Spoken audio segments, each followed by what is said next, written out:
Hey there guys, it is that special time of the week where we dive into another episode of Monday Night Raw, and I gotta say, I think we actually saw some improvement this week. Granted, the bar was very, very low after the last couple of weeks, but still we saw signs of life, and I will take it. Unfortunately, we also saw much of the same old BS. I'm Ucchino here for Sportskeeda Wrestling. Let's take a look at what Raw got right this week, and what would make me rather answer a Sheamus US Open challenge so I can just get knocked unconscious and not have to stay up until 11 o'clock to watch the rest of the show. Nice. Braun Strowman has officially been added to the WWE Championship match at WrestleMania Backlash, and it just wouldn't be Raw creative if they didn't take a convoluted route to get there, as Strowman competed 3 times last night. First in a 2-on-1 handicap match that ended in a disqualification, then in a tag team match that he lost by countout, and finally he beat Drew McIntyre in the main event thanks to a distraction from the very same guys that he was fighting early on in the night.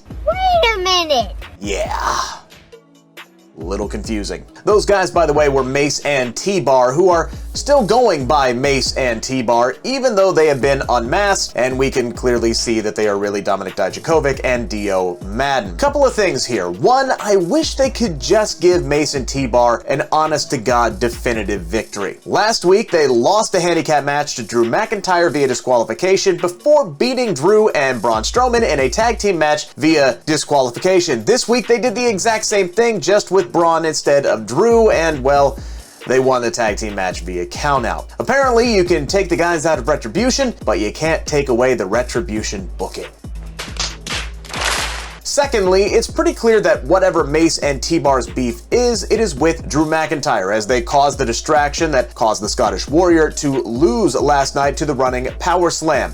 And it's also clear that they aren't working for MVP, as he was attempting to help McIntyre in order to keep it a one-on-one contest between he and Bobby Lashley at Backlash. Mace and T-Bar's motivations remain a mystery for now, but I'm leaning toward them being aligned with Strowman in some way in the long run, as that just seems to make the most sense. Speaking of Strowman, I'm actually very okay with him being added to the match at Backlash. It gives us something a little different to watch after we just saw Lashley and Drew one-on-one at WrestleMania, plus it gives him a little bit of a payoff after the Monster Among Men has been chasing a WWE title opportunity for months now. Moving on, I don't know who needs to hear this, but chucking tomatoes and having Nia Jax slip on water, those weren't funny. Guys, they were actually the 2 most cringe-worthy moments of the night. The water bucket distraction provided by Mandy Rose and Dana Brooke did very little other than making Shayna and Nia look like fools for a few seconds and throw an unneeded wrench into what was actually a really good 6-woman tag team match that Nia, Shayna, and Rhea Ripley won anyway. So what was the point of the distraction? Dana and Mandy continuing to poke fun at Nia, meanwhile, week in and week out is just Juvenile, and it literally benefits nobody. Now, as for The New Day and Damian Priest chucking tomatoes at Miz, Morrison, Elias, and Jackson Ryker, okay, that I didn't mind as much. I just think I'm ready to see Damian Priest move on to something else. Since coming up to Raw in February, we've really only seen him wrestle 5 guys: Miz, Morrison, Elias, Jackson Ryker, and Angel Garza. The man is so damn good. He showed it again last night in the ring. I'm ready to see him fight somebody else. Please, please, just get him away from the Miz. Sonya Deville continues her slow evolution into a full-blown heel authority figure, and I, for one, am all for a complete authoritarian takeover from Daddy Deville. She surprised everyone last night when she showed up to the Thunderdome alongside the Queen after Charlotte had just been indefinitely suspended. Sonya turned around though and reinstated Charlotte, saying that WWE official Adam Pearce acted too hastily when he suspended the Queen last week following her match with Asuka. Now, the Queen did pay her $100,000 fine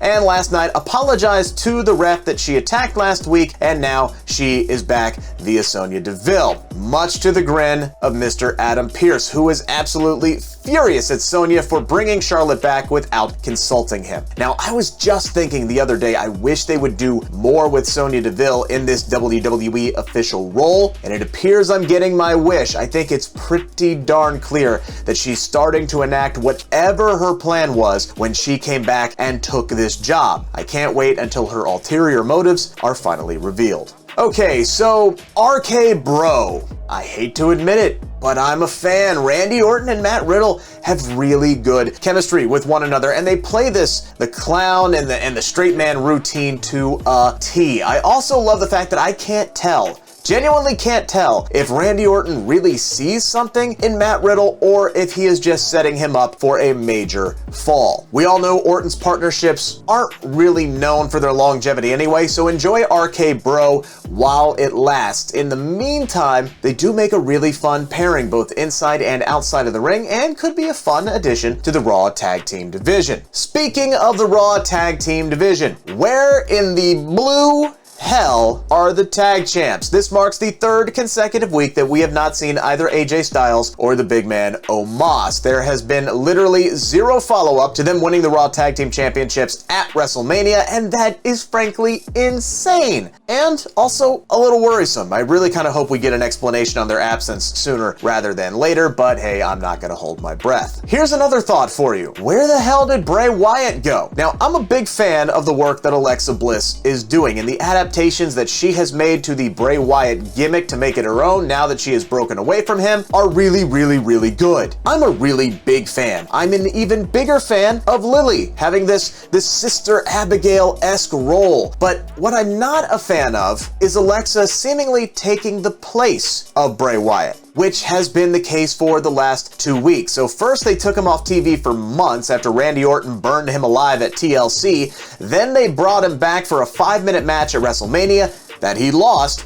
and now he's gone again. It's more than a little irritating. For a show that needs a boost in the creativity department, it sure seems a little weird to put Bray Wyatt on the bench. That's our video this time around. Make sure to give us the old thumbs up there. Also, make sure to subscribe to the Sportskeeda Wrestling YouTube channel for more content like this, plus exclusive interviews. Got one up there right now with Mercedes Martinez, and so much more.